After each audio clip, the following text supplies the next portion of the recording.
तैयार हो क्या? जल्दी से लिखो चैट सेक्शन के अंदर। रेडी हो? चलो तो हाँ, फटाफट से शुरू करते हैं। Solid state 12th class, one shot में चैप्टर को खत्म करना है।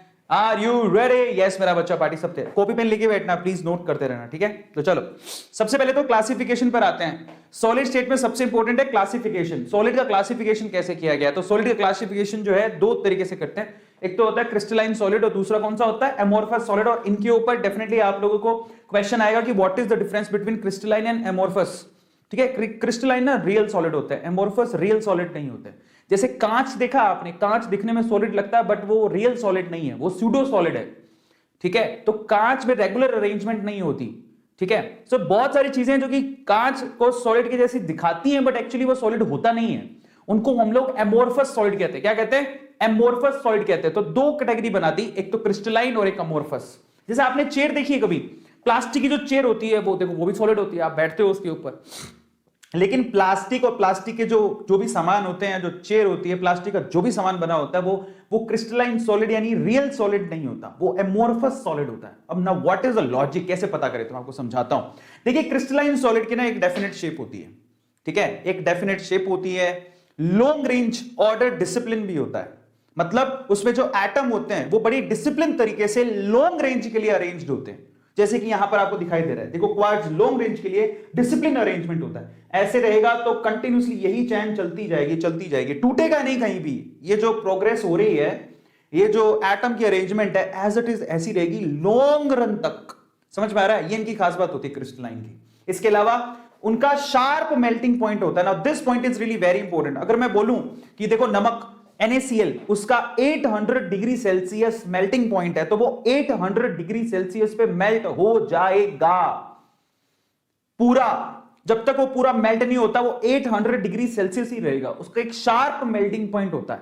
तो क्रिस्टलाइन सॉलिड का शार्प मेल्टिंग पॉइंट होता है। एक शार्प मेल्टिंग पॉइंट पर वो क्या होते हैं? यस, क्या हो जाते हैं?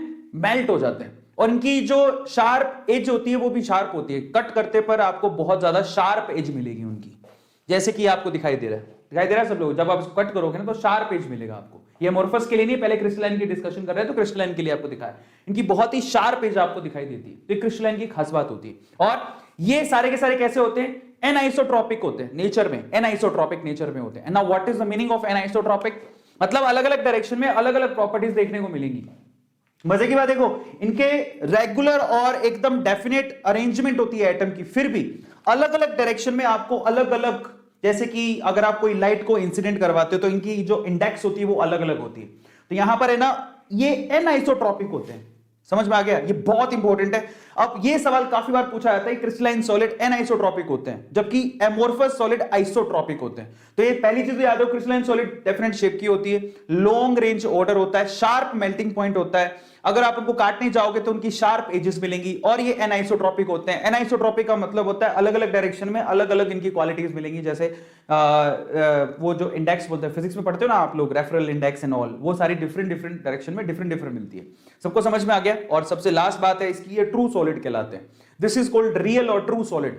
ठीक है, सबको समझ में आ गया? यस। अब हम चलते हैं एमोर्फस सॉलिड की तरफ। एमोर्फस सॉलिड का क्या है? एक तो इररेगुलर शेप है, इनकी शेप रेगुलर नहीं होती, इररेगुलर शेप होती है। दूसरी, शॉर्ट रेंज के लिए ऑर्डर होता है, मतलब ऑर्डर कभी भी मिस हो सकता है। ये ज्यादा लंबे टाइम तक एटम डिसिप्लिन को फॉलो नहीं करते, कभी भी वो तोड़ सकते हैं। जरा आप इस स्ट्रक्चर को देखो, यहां पर पूरा डिसिप्लिन टूट चुका है, तो रेगुलर अरेंजमेंट नहीं होती यहां पर एटम्स की। इसके अलावा इनका मेल्टिंग पॉइंट शार्प नहीं होता, इनका मेल्टिंग पॉइंट एक्चुअली कैसा होता है? लॉन्ग रेंज में। मतलब अगर मैं बोलूं कि प्लास्टिक 1000 डिग्री सेल्सियस पे मेल्ट हो रहा है, तो वो 1000 डिग्री सेल्सियस पे मेल्ट होना शुरू होगा, है ना, और वो धीरे धीरे करके 1200-1300 डिग्री सेल्सियस तक पूरा मेल्ट होगा। ये इनकी खास बात है, लॉन्ग रेंज होती है मेल्टिंग पॉइंट की, एक शार्प मेल्टिंग पॉइंट इनका नहीं होता। ठीक है, इसके अलावा यहां पर जब आप कट करने जाओगे तो ये इनका इररेगुलर एजेस होते हैं। आपने कभी कांच को काटा है तो आप कांच को कभी भी काट के देखना, आपको इररेगुलर एजेस मिलेंगे। Is this clear? Regular edges नहीं होते। कांच देखना, उसकी जो सरफेस काटने के बाद उसकी सरफेस एकदम स्मूथ नहीं होती है। तो ये जब आपको ऐसा देखने को मिले तो इसका मतलब वो एमोर्फस सॉलिड है, एमोर्फस की बात कर रहे हैं। इसके अलावा ये नेचर में आइसोट्रॉपिक होते हैं। आइसोट्रॉपिक का क्या मतलब है? किसी भी डायरेक्शन में चले जाओ, अरेंजमेंट तो इररेगुलर, इसका मतलब सभी डायरेक्शन में आपको जो ये रेफरल इंडेक्स वगैरह जो भी प्रॉपर्टीज होती है वो सेम मिलेंगी आपको। तो ये क्या होते हैं, आइसोट्रॉपिक होते हैं, और इनको हम लोग क्या कहते हैं, सूडो सॉलिड भी कहते हैं, और इनको सुपर कूल्ड लिक्विड भी कहते हैं, जैसे एग्जांपल के तौर पे ग्लास। तो आपको ये किस किस को 1 2 3 4 5 6 के 6 पॉइंट याद हो गए, just write down chat section किस किस को 6 के 6 पॉइंट याद हो गए। जॉस्ट ऑफ रॉक्स, या 8 लाख बच्चों ने देख लिया अभी तक, 8 लाख लोगों ने 2 दिन के अंदर।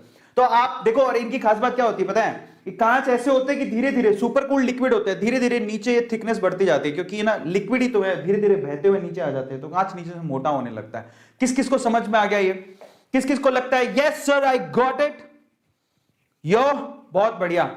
Can PCB student join IISc Bangalore, हाँ शायद कोई ना कोई तो कोर्स होगा ही। किस किस को समझ में आ गया, just write down chat section.